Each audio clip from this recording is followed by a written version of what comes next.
పరిస్థితులు కనుక చూసినట్టయితే మరి రాష్ట్రంలో ఉన్నటువంటి కళ్ళు గీత కార్మికులను ఏ ప్రభుత్వం కూడా పట్టించుకోపోవడం లేదు. మరి పట్టించుకోకపోవడం లేదు అంటే దానికి కారణం మన దగ్గరనే ఒక లోపం ఉన్నదని అనుకుంటా ఉన్నా. ఎందుకు అంటే ఒక పిలిపించింది అంటే వేలాదిగా మంది తరలి వచ్చి కనుక మనం హైదరాబాద్లో కనుక ఒక మీటింగ్ ఏర్పాటు చేసుకుంటే ప్రభుత్వం ఒక గడగడలాడుతుంది.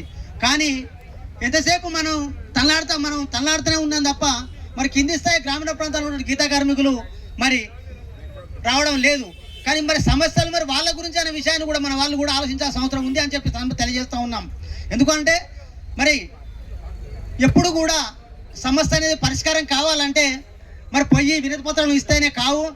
దానికి కావాల్సింది కూడా మరి పోరాట మార్గమే. మరి ఆ పోరాట మార్గాన్ని ఎంచుకొని కూడా మరి ప్రభుత్వంపై ఒత్తిడి తీసుకొచ్చినప్పుడే ప్రభుత్వం సమస్య అనేది పరిష్కరిస్తుంది. మరి గత ప్రభుత్వం లోపల మరి మా రమణన్నతో పాటుగా మేమందరం కూడా ఎప్పటికప్పుడు మరి మన జాతిపీఠ మంత్రిగా ఉండడం ద్వారా చాలా సమస్యలు కూడా అంటే మన గౌడ సోదరులకు కూడా మరి బ్రాండ్ షాపుల్లో కూడా 15% రిజర్వేషన్ ఇవ్వడం జరిగింది మరి ఆయన ద్వారా. అట్లాగే మరి గత ప్రభుత్వం లోపల మరి గీతా కార్మికులు చెట్టుమిక్కలు పడ్డది అంటే ఒక పండుగలాగా, అంటే బాధలన్నీ మర్చిపోయి కూడా ఒక పండుగలాగా రవీంద్ర భారతిలో ఒక కార్యక్రమం పెట్టుకొని అందరు పిలుచుకొని గీతా కార్మికులు అందరూ కూడా ఒక 6 నెలలకు ఒకసారి, సంవత్సరం ఒకసారి మొత్తం టోటల్గా ఎక్స్ప్రెస్ ఇచ్చేటువంటి సందర్భాలు ఉండే. మరి ఇప్పుడు అది లేదు. అంటే 2 సంవత్సరాల 8 నెలల కాలం అయిపోతున్నా కూడా ఇప్పటివరకు కూడా అంటే ఆనాడు గౌరవ శంకుస్థాపన రోజు మరి మాజీ మంత్రి శ్రీనివాస్ గౌడ్ చేతుల మీదుగా అందరం కలిసి కూడా ఆనాడు బాధితులకు చెక్కులు ఇవ్వడం జరిగింది. మరి అప్పటి నుండి ఇప్పటి వరకు కూడా ఎవరికి కూడా ఒక చెక్కు వచ్చింది లేదు. 174 మంది శాశ్వత వికలాంగులు, 140 మంది దాదాపుగా చనిపోయిన వాళ్ళు, మిగతా వాళ్ళందరూ అంటే 835 మంది వరకు కూడా గీతా కార్మికులు చెట్టుమింకలు పడితే ఉంటే కూడా ఇప్పటి వరకు కూడా ప్రభుత్వానికి చెరడం లేదు అని చెప్పి సందర్భంగా తెలియజేస్తా ఉన్నా. మరి కారణం ఏంటి అంటే దాదాపు టోటల్గా మనకు 13 నుండి 14 కోట్ల రూపాయలు అయితే మొత్తం ఈ 14 కోట్ల రూపాయలు ప్రభుత్వం దగ్గర లేవా అని చెప్పి సందర్భంగా అడుగుతా ఉన్నా.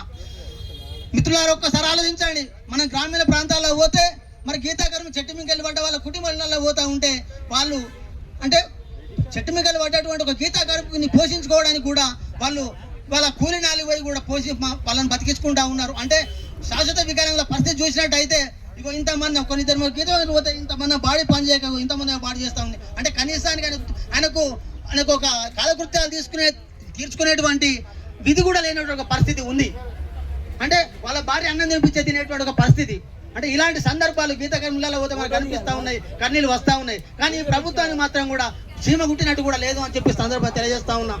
మిత్రులారా, అలాగే మనం చూసినట్టయితే ఇంకా కూడా మరి ఎంతో ఆర్భాటంగా నీరాకేపు అని ప్రకటించడం జరిగింది. మరి నీరాకేపు గత ప్రభుత్వం లోపల అందరంగా చార్జ్ చేసుకుంటే కూడా మరి ఇప్పుడు నచ్చే ప్రభుత్వం కూడా దాన్ని పక్కకు పడేయడం జరిగింది. అట్లాగే దాన్ని మనందరూ కూడా ఒక ఫంక్షన్ లాగా వాడుకోవడానికి ఒక ఫంక్షన్ కడితే కూడా ఒక రెడ్డికి దాన్ని లీజుకి ఇస్తే కూడా మేము అందరం పోయి కూడా దాన్ని అడ్డుకోవడం జరిగింది. మరి దాన్ని మళ్ళీ ఆఫ్ చేయడం జరిగింది. అట్లాగే ఇవాళ టాంగిబాయిపేట పాపన్న విగ్రహం పెడతామని చెప్పి అప్పుడు గత ప్రభుత్వం వెంకటస్వామి విగ్రహం పక్కపడి చూస్తే మళ్ళీ దాన్ని మార్చి తెల్లగా శంకుస్థాపన చేసి దాన్ని వదిలిపెట్టడం జరిగింది. అట్లాగే ఇవాళ మేము అధికారంలోకి వస్తే జనగామ జిల్లాకు సర్వే పాపన్న పేరు పెడతామని చెప్పి కూడా ఇంతవరకు పెట్టిన దిక్కు లేదు. మేము జనగామ పోయి కూడా అక్కడ కలెక్టరేట్ ముందు కూడా ధర్నా చేయడం జరిగింది మేము అందరం కలిసి కూడా. అంటే ప్రతి సమస్య కూడా పరిష్కారం చేయడానికి ప్రభుత్వం ముందుకు రావడం లేదు. మరి పరిష్కారం చేయడం ముందుకు రానప్పుడు మనం ఏం చేయాలంటే మనం ప్రభుత్వం పైన ఒత్తిడి తీసుకురావాల్సిన అవసరం ఉంది అని చెప్పి సందర్భాన్ని తెలియజేస్తా ఉన్నాం. ఇలా చాలా సమస్యలు కూడా ఉన్నాయి. మరి అందరు కూడా వస్తూ ఉన్నారు. పూర్తి స్థాయి లోపల ఇవాళ ఒక కలుగీత కార్మిక సంఘమే కాదు, అన్ని సంఘాలు కూడా పూర్తి స్థాయి లోపల ముందుకు వచ్చి అందరం కూడా ఒక సమిష్టి బాధ్యతతో